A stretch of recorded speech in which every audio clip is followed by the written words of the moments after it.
കേന്ദ്ര സർക്കാരിന്റെ ഭാരത് അരിക്ക് ബദലായി കേരളത്തിന്റെ ശബരി കെ റൈസ് ഉടൻ എത്തുമെന്ന് ഭക്ഷ്യമന്ത്രി GR അനിൽ 24-നോട്. സപ്ലൈകോ ഔട്ട്ലെറ്റുകളിൽ നിന്നും ഏത് റേഷൻ കാർഡ് ഉടമയ്ക്കും 10 കിലോ ശബരി അരി വാങ്ങിക്കാം.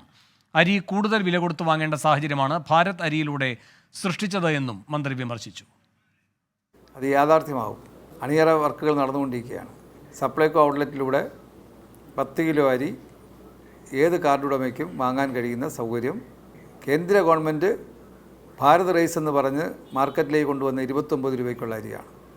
ക്വാളിറ്റിയിലും അതിൻ്റെ വിലയിലും മെച്ചപ്പെട്ട നിലയിലുള്ള ഒരു സാഹചര്യം ഗവൺമെൻറ് ഒരുക്കാനുള്ള നടപടിയുടെ ഭാഗമായിട്ടാണ് ശബരി കെ റൈസ് എന്ന് സപ്ലൈകോ വഴി വിതരണം ചെയ്യാൻ ഉദ്ദേശിക്കുന്നത്.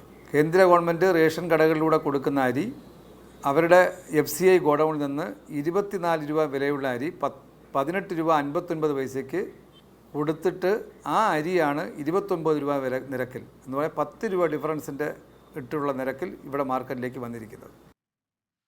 അഖിൽ ഷാൻ സാർ തിരുവനന്തപുരത്ത് നിന്ന് കൂടുതൽ വിവരങ്ങളുമായി ചേരുന്നു. അഖിൽ ഷാ, ഈ ഭാരത് അരിക്ക് പിന്നിൽ രാഷ്ട്രീയമുണ്ട്. അത് നേരിടാനാണോ ഇപ്പോൾ സർക്കാരിന്റെ ബദൽ നീക്കം? തീർച്ചയായിട്ടും അങ്ങനെ തന്നെയാണ്. അതായത് ഭാരത് അരി മുന്നിലോട്ട് കൊണ്ടുവരുന്നത് ഈ തെരഞ്ഞെടുപ്പുമായി ബന്ധപ്പെട്ട്, ലോക്സഭാ തെരഞ്ഞെടുപ്പുമായി ബന്ധപ്പെട്ട് അത്തരത്തിലുള്ള ഒരു തന്ത്രത്തിന്റെ ഭാഗമായിട്ടാണ് ഭാരത് അരി എത്തുന്നത്. അതിന് പിന്നാലെയാണ് സംസ്ഥാന സർക്കാരും ഇത്തരത്തിൽ കേരളത്തിൻ്റെതായിട്ടുള്ള സ്വന്തം അതിന് ഈ ഭാരത് അരിക്ക് ബദലായി ശബരി കെ റൈസ് എന്നുള്ള അരി പുറത്തിറക്കുമെന്ന് നേരത്തെ അറിയിച്ചിരുന്നത്. ഇന്നലെയാണ് ഇതുമായി ബന്ധപ്പെട്ട് മന്ത്രി GR അനിൽ നമ്മളോട് സംസാരിച്ചു. അദ്ദേഹം വ്യക്തമാക്കിയത് ഈ കെ റൈസ് പുറത്തിറക്കാനുള്ള എല്ലാ ഒരുക്കങ്ങളും അണിയറയിലുണ്ട്, അത് ഉടൻ തന്നെ ജനങ്ങളിലേക്ക് എത്തിക്കും എന്നുള്ളൊരു ഉറപ്പ് മന്ത്രി GR അനിലും വ്യക്തമാക്കി. എന്തുകൊണ്ടും ഈ കെ റൈസിനെ ഭാരത് അരിയേക്കാൾ വളരെ ഗുണമേന്മയുള്ള അരിയായിരിക്കും കെ റൈസ്.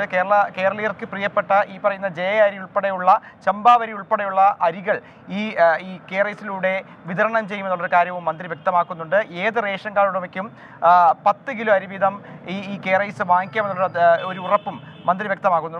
മറ്റൊന്ന് ഇതുമായി ബന്ധപ്പെട്ട് നടക്കുന്ന വിവാദങ്ങളാണ്. അതായത് ഈ തിരഞ്ഞെടുപ്പ് സംബന്ധിച്ച് നടക്കുന്ന ഈ BJPയുടെ പ്രചരണ തന്ത്രമായ ഭാരത് അരിയും അതുപോലെ തന്നെ സംസ്ഥാനത്തിൻ്റെ കെ റൈസും മന്ത്രി ഏറ്റവും പ്രധാനമായി ഉന്നയിക്കുന്ന മറ്റൊരു കാര്യം ഈ ഭാരത് അരിയിലൂടെ ജനങ്ങൾക്ക് കൂടുതൽ നഷ്ടമാണ് ഇവർക്കുണ്ടാക്കിയതെന്നുള്ളൊരു കാര്യമാണ്. എന്തായാലും കെ റൈസ് ഉടൻ വിപണിയിലിറങ്ങും.